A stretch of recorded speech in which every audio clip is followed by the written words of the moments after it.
OG Diaz finally speak up patungkol sa issue or sa aligasyon na mag-on na nga ang Katden. But before that, if you haven't subscribed yet to my YouTube channel, please don't forget to like, share, and subscribe at i-hit mo na rin ang notification bell for more showbiz updates.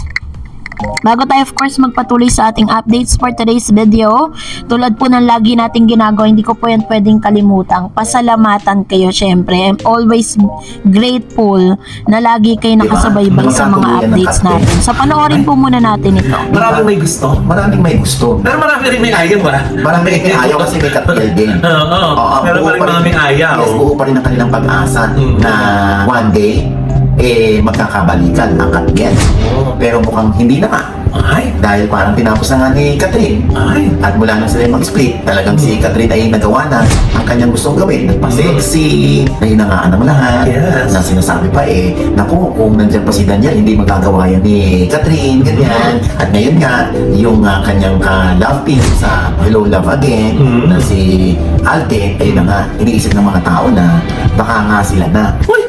Naging hot topic nga ngayon ang Katden dito po sa pinakabagong uploads or showbiz updates nitong si Mr. OG Diaz sa kanyang channel, kung saan ay pinaliwanag niya or may nilinaw siya. Meron po siyang inamin at dininay patungkol po sa Katden. And this time ay mas magiging malinaw po sa ating ang lahat patungkol po kay Catherine at Alden Richards. Yung title itself pa lang kasi talaga mapapaklik ka na dun sa kanya pong title. So naihatid ko na po to sa inyo para lang po i-prove sa inyo na talagang we are not giving you a fake news at talaga nag-fact check tayo. Panoorin niyo pa ito. Ano ka ba sila na? Sabi mo sila na kinonfirm mo. What? Oo. Wala ko sabi, wala ko kinonfirm. Ay, ako, ito nasusulat. Sabi. Teka lang, nawala. Hindi ko na say. Ayan sabi mo, nasusulat. Confirmed. Si Catherine at si Alden is in a relationship na. Ayon sa aking solid source. Hindi lang to basta chismis ha. Malapit na malapit to sa dalawa. Kaya sure ako na totoo tong information na sinasabi ko sa inyo. Ayan OG Diaz official Last October 20, 2024, Monday or Sunday ay inihatid ko po sa inyo tong news na ito, kung saan may code card po na lumalabas ngayon sa Facebook na kinukumpirma di umano ni Mr. OG Diaz na mag-on na nga ang Katden base daw sa kanyang reliable source na malapit sa Katden.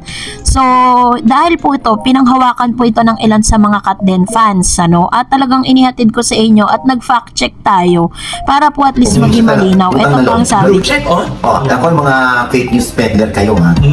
Utang na loob, wala po akong handle o username na OG Diaz official at may blue check pa. Wala po akong ganito. Yes. Hindi ko yan? Hindi. Tahasang itinanggi ni Mr. OG Diaz sa kanyang channel na hindi po siya ang nag-post nito at wala po siyang social media na OG Diaz official. Sinabi niya kung ano yung kanyang mga social media at wala po sa listahan ang OG Diaz official na nagsasabing mag-on na nga ang Katden. So sabi niya dito, this is really or malinaw na ito po ay fake news at hindi po to galing sa kanya.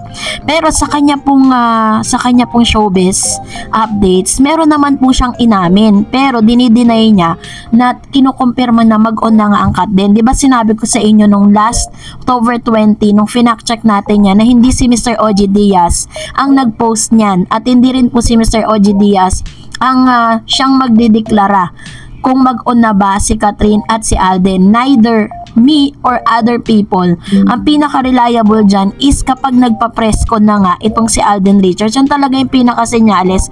At makikita rin po natin sa mga galawan po nilang dalawa. Ito pa, panoorin natin. Ako ay sa fanpage, meron po akong OG Diaz. Kasi OG Diaz. At yung aking personal page ay OG Diaz. At meron akong OG Diaz TV. At meron din akong OG Diaz Showbiz Update. Yan po yan. Walang OG Diaz official. Kaya utang na loob, hindi po ako to. At fake news po ito. Pinabulaanan ni Mr. OG Diaz ang mga kumakalat na quote card na ito na siyang itinuturo na siya daw ang pinaka-legit na source na nagsabi, at parang medyo off lang kasi parang pinangungunahan niya yung desisyon ng Katden. Panoorin pa. Ako kino-confirm. Wala pa ko sinasabi dito na confirm siya. Ang alam ko lang, nanliligaw si Alden kay Catherine.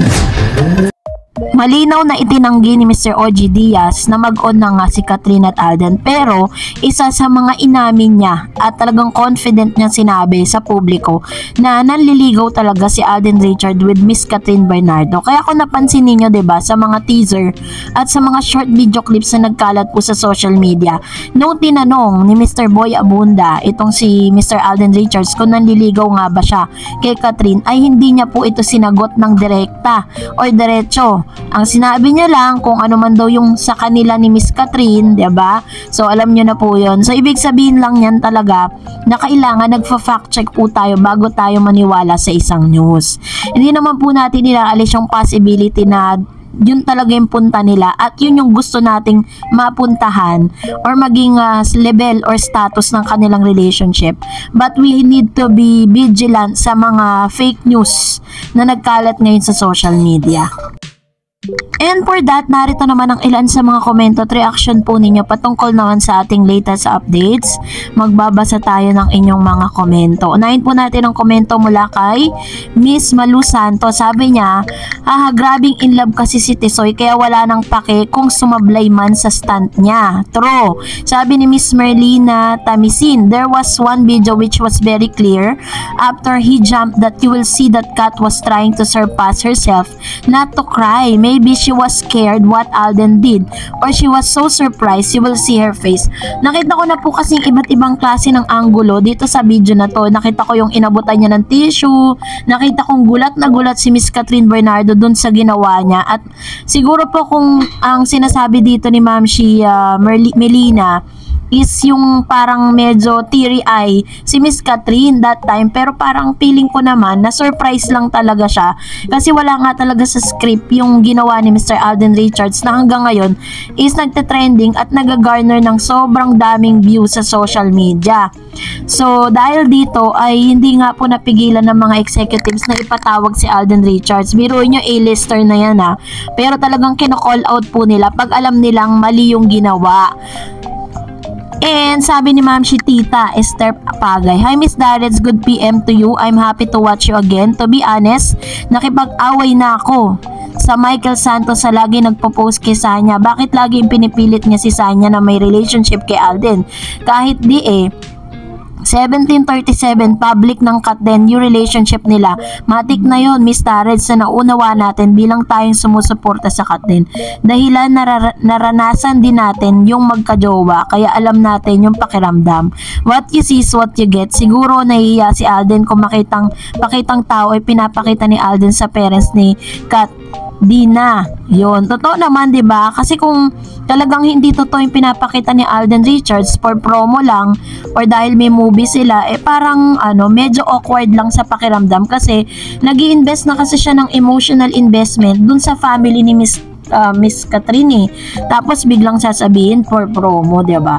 Sabi ni Mr. Alfred Loren Mallorcas, sabi niya, ganda lagi ng ayuda nyo sa fans ng Katden. Nagpapaliwanag ng maayos yung balita. Di katulad ng iba magulo na, malakas pang sounds. Di na ako makapag-mention ng vlog nila. Maganda sana kaso malakas lang ang mga sounds ng content niya. Ayun. Salamat po, Mr. Alfred. And also, Ma'am Corazon Saidivar said, Miss Darrets, I was able to view Alden's interview and said for him, Kat is not only an ideal girl but friend, but also an ideal person, co-worker, and an ideal woman as a whole. Wow, what a statement.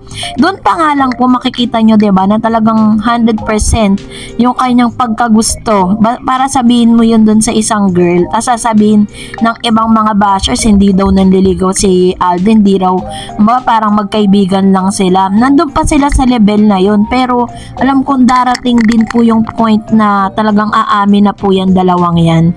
So, This is really a happy news, no, for everyone, na talagang makita natin yun ng talagang i-announce po nila. Sabi ni Ma'am Cecilita, Miss Darit, saya na natin ang mga bashers. Sila ang magkaka-wrinkles, hindi tayo. Basta love natin ang cut din, finish. True po yan, diba? Yan natin silang mainis at talagang magkalat ng lagim sa social media. Sabi po ni Mr. Rex, Miss Rex, Miss Dars, winner na ang nag-pursue. Ang saya natin mga kat din yung puyatan sulit. Congratulations sa ating lahat. God bless everyone watching from Riyadh with care. Ayan, so thank you Miss Rex sa lagi. Ayan, maingat lang po kayo dyan sa Riyadh. At God bless po sa inyo. Well, kung nagustuhan mo ang video na ito, huwag mo kalimutang mag-like, mag-share, at mag-subscribe, at i-follow mo na rin ang aking Facebook page, Dareds TV. And also, I have my TikTok account, which is Dareds TV. Pwede nyo rin po akong i-follow doon. Thank you for watching, guys. God bless everyone!